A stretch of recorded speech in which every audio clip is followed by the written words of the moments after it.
Bienvenue à tous dans Politicia, votre rendez-vous politique qui s'appelle Casimir Oye Mba et Guy Nzuba Ndama. L'un est ancien Premier ministre et l'autre ancien président de l'Assemblée nationale. Les deux personnalités gabonaises sont proches de l'opposant gabonais Jean Ping et ils souhaitent la tenue d'un troisième dialogue national plus inclusif qui prenne en compte l'aspiration de tous les Gabonais.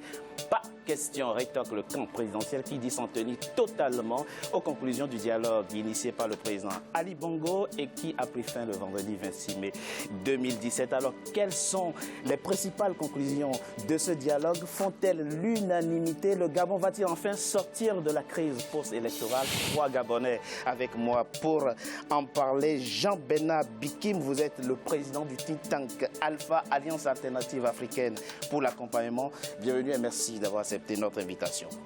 Bienvenue, merci Richard. Chena Donia, vous êtes vous membre du Conseil gabonais de la résistance. Merci à vous d'avoir accepté notre invitation. Merci pour l'invitation. Et j'ai avec moi l'habitué de nos plateaux, Laurence Ndong, membre de la campagne Tournons la page, enseignante, chercheur, auteur du livre Gabon, pourquoi j'accuse. Merci d'avoir accepté notre invitation. Merci encore, CTB, pour cette énième invitation. Son opposition lui reproche de vouloir s'éterniser au pouvoir, lui convoque un dialogue national qui écarte la limitation du nombre des mandats présidentiels. Alors, cette mesure fait déjà grincer les dents au Gabon, comme le montre ce reportage de Douglas Ntoutoum, notre correspondant au Gabon. Le rapport du dialogue national réceptionné le 26 mai 2017 par le chef de l'État gabonais Ali Bongo Ondimba suggère une révision de plusieurs articles de la Constitution, tels que la limitation à 9 ans du mandat unique des membres de la Cour constitutionnelle. 2 ans de mandat renouvelable une fois pour les membres de la CENAP qui auront désormais la mission d'annoncer les résultats de toutes les élections au Gabon. Cependant, la durée du mandat du président de la République demeure à 7 ans renouvelable indéfiniment. Toute chose qui alimente les conversations dans les quartiers de la ville. Quels sont donc les enjeux d'une telle réforme? Donc ça n'a pas été facile et je tiens encore une fois à rendre un grand hommage aux différents acteurs qui ont su privilégier d'abord l'intérêt national, l'intérêt public avant les intérêts particuliers. Chacun a mis de côté l'ego, la fierté, pour ne penser simplement qu'à être une seule personne, un Gabonais ou une Gabonaise. Et c'est ce que nous devons retenir. Si pour le chef de l'État gabonais Ali Bongo Ondimba et la majorité présidentielle, les réformes relatives au fauteuil présidentiel apportent une solution consensuelle, pour Jean Ping et ses pairs de l'opposition radicale, il n'en est rien. De son côté, l'opposition modérée estime que le Gabon vient de faire un pas de géant dans le processus de consolidation de la démocratie et de transparence électorale. Nous sommes partis de l'idée qu'il faut conforter le peuple souverain. Lui seul peut décider à tout moment de limiter le mandat de qui que ce soit. Mais mettons en place les conditions de transparence. C'est ce que nous avons mis en place. Parce que c'est extraordinaire que désormais le ministère de l'Intérieur, les préfets, les gouverneurs ne soient plus partie prenante à l'énoncé des résultats. Vous ne pouvez pas imaginer la révolution que c'est. Les sénateurs voient leur mandat passer de 6 à 5 ans renouvelables. Le nombre de sièges de députés sera revu à la hausse. Actuellement, il est de 120. En revanche, le nombre de sièges de sénateurs sera réduit. Actuellement, le Gabon compte 99 sénateurs. Au terme du dialogue national initié d'une part par le président de la République Ali Bongo Ondimba et celui de l'opposant Jean Ping d'autre part, le vice-président de l'Union nationale, Casimir Oyemba, a récemment proposé un troisième dialogue qui permettra d'harmoniser les résolutions des différents dialogues. Madame, donc, un septennat renouvelable indéfiniment. C'est l'une des réformes proposées par les participants au dialogue national qui a pris fin le vendredi 26 mai dans votre pays, le Gabon. Comment accueillez-vous une telle proposition? Ce n'est pas une réforme. C'est déjà comme ça. Oui, la Constitution, voilà, c'est plutôt un maintien. C'est plutôt un maintien. Je me souviens sur ce plateau, lors d'une de mes dernières émissions politiciennes, j'avais bien dit face à M. Cyril Ona qu'il n'était pas question pour M. Ali Bongo de limiter les mandats présidentiels. Il n'en a jamais parlé, ni pendant son premier septennat, ni dans son projet de société, le premier, l'avenir en confiance, ni dans le second projet de société, l'égalité des chances, et dans aucun de ses discours, à aucun meeting, il n'a parlé de cette réforme constitutionnelle. Donc, on est clair qu'ici, Ali Bongo confirme bien ses velléités de monarchie et il montre bien... Ce sont les participants au dialogue qui en ont décidé. Mais on montre les participants au dialogue, on sait de qui ils reçoivent, de qui ils ont reçu les instructions, de qui ils ont reçu les enveloppes pour aller là où ils sont allés. Et on voit bien que derrière, c'est bien la volonté d'Ali Bongo, ce qu'il veut, qui a bien été imposé à ce dialogue. Donc, une fois de plus, comme je l'avais déjà dit, ce dialogue n'aura été qu'une mascarade. Vous auriez aimé, effectivement, qu'on mette la balise de la limitation du nombre de mandats présidentiels dans la réforme à venir dans votre pays, le Gabon? Ça aurait été bien qu'on lui mise, mais il faut déjà savoir qu'elle a été là. Elle a été là, cette limitation de mandat, dans la Constitution de 1991. Et cette limitation de mandat a été enlevée par Omar Bongo, justement le père d'Ali Bongo, pour perpétuer leur pouvoir indéfiniment. Et Ali Bongo se maintient dans la même lignée que son père. Donc, même si on l'avait mise maintenant, le même Ali Bongo qui veut rester indéfiniment au pouvoir et céder le pouvoir, lui, à son tour, à son fils, parce que pour eux, le Gabon, même s'ils ne le disent pas, est leur propriété privée, est leur monarchie, eh ben, il aurait fini par trouver le moyen de la contourner. C'est pour ça qu'au-delà des réformes, notre problème est avant tout aujourd'hui un problème de personnes. Il nous faut l'alternance au pouvoir. Et là, avec ce qui a été fait à ce dialogue, ils nous montrent bien que cette alternance, ils n'en veulent pas et ils vont œuvrer pour se maintenir indéfiniment. Mais ils nous ont en face d'eux. Jean-Bernard Bikim, à quel besoin démocratique répond le maintien dans la Constitution gabonaise d'un septennat renouvelable indéfiniment? Alors, je vais tempérer Laurence, ma sœur, en lui disant que ce soit dans l'opposition ou la majorité, l'ensemble des forces en présence est au cœur des malheurs des Gabonais. Il faut le dire. La question n'est plus de savoir qui a fait quoi, mais la question de savoir comment nous nous sortons du bourbier dans lequel nous nous trouvons. Mais c'est important aussi de situer les responsabilités. Et aujourd'hui, j'ai deux chiffres. S'il vous plaît, très rapidement. J'ai deux chiffres.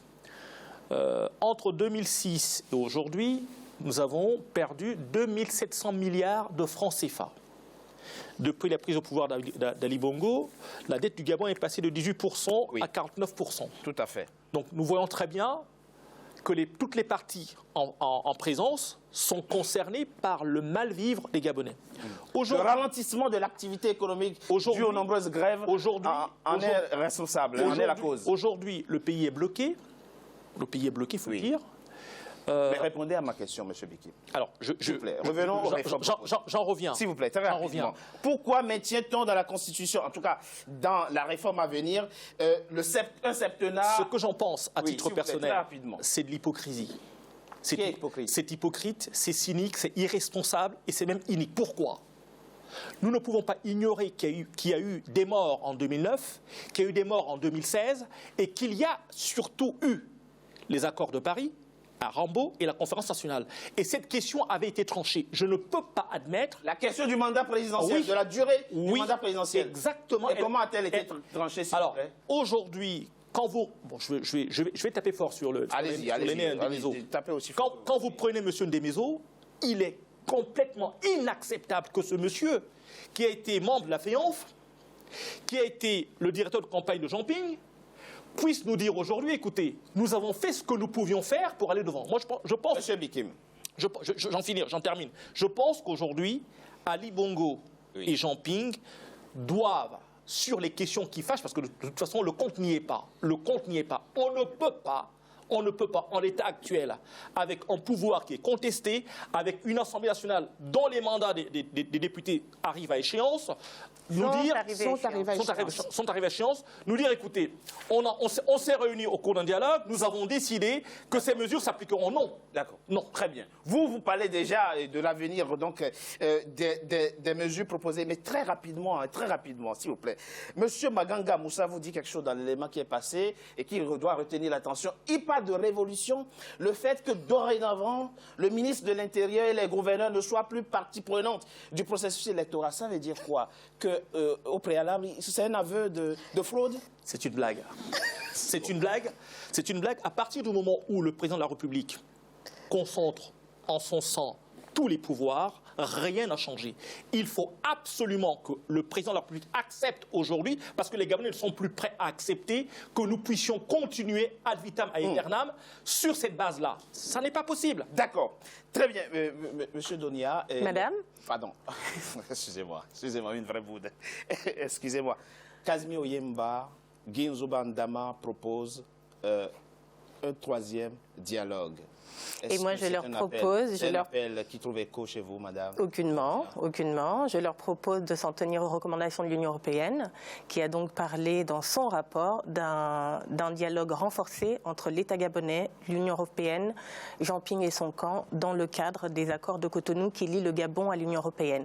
Maintenant, pour revenir à messieurs Yemba et Nzouba Dama, pour qui j'ai beaucoup de respect, du fait de ce qu'on appelle le droit d'aînesse. Leur propos n'engage qu'eux, ils ne parlent pas au nom du peuple gabonais. Les populations étaient longtemps bernées par ces opposants, entre guillemets, de circonstances. Ils ne sont pas habitués à être des opposants, ils ne sont pas habitués à être des résistants. Ce sont des purs produits du pouvoir. Hein. C'est quand même Omar Bongo qui a fait ces gens. Ça doit être pénible pour, au bout de 9 mois, de découvrir ce que c'est que de ne plus être au pouvoir. Quand on a dit ça, quand ils ont dit ça, ça n'engage que l'opinion des Gabonais. L'opinion des Gabonais, si vous voulez la voir, allez vous promener sur les réseaux sociaux, sur les forums gabonais tels qu'Info Kigélé, Info des Akébé, et vous verrez ce qu'ils en pensent. Et tout le monde leur a dit stop. Jean Ping dit qu'il ne veut pas dialoguer avec le président Ali Bongo. Non.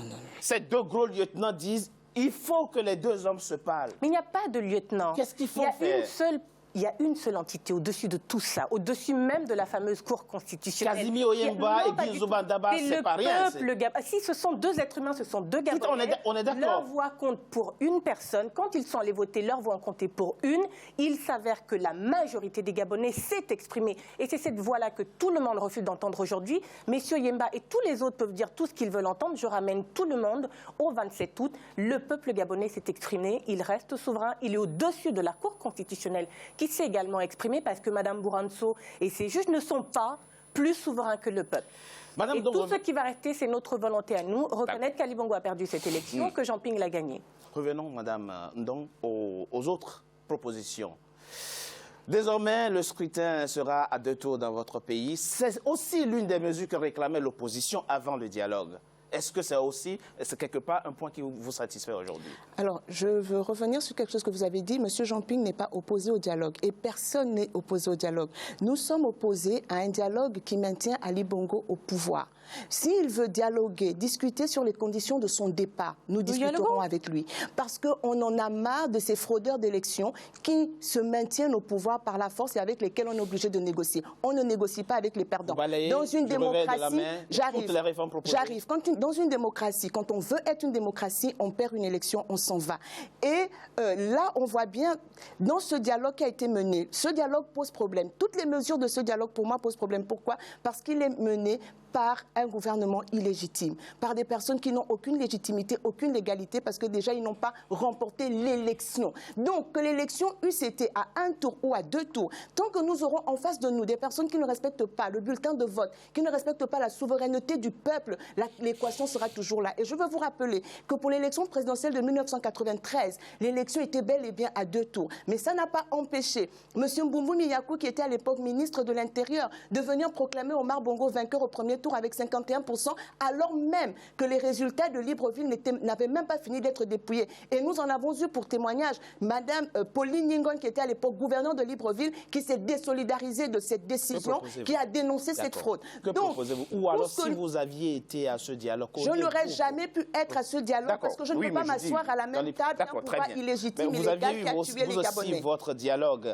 Ce qui s'est passé, c'est quoi? C'est que M. Jean Ping a annoncé dans son projet de société, mettre le Gabon à l'abri du besoin et de la peur. Et c'est le seul qui l'a fait. Il a annoncé cette réforme constitutionnelle s'il arrivait au pouvoir. Et le septennat de Jean Ping sera un septennat de transition. Parce que nous allons ramener l'élection à 2 tours. Nous allons refaire tout ce qu'il faut, toiletter la Constitution pour que notre pays soit à nouveau une démocratie. Mais ceux-là ne peuvent pas le faire. Si les conditions avaient été réunies pour que vous participiez à ce dialogue, qu'aurait été votre proposition à vous pour démocratiser davantage la vie et la démocratie électorale dans votre pays? Mais qu'on revienne à la Constitution de 1991, qui était issue d'un consensus national. Cette Constitution était issue de la conférence nationale, qui avait vu la participation de toutes les forces vives de la nation. Revenons à cette Constitution, c'est ce que les Gabonais veulent.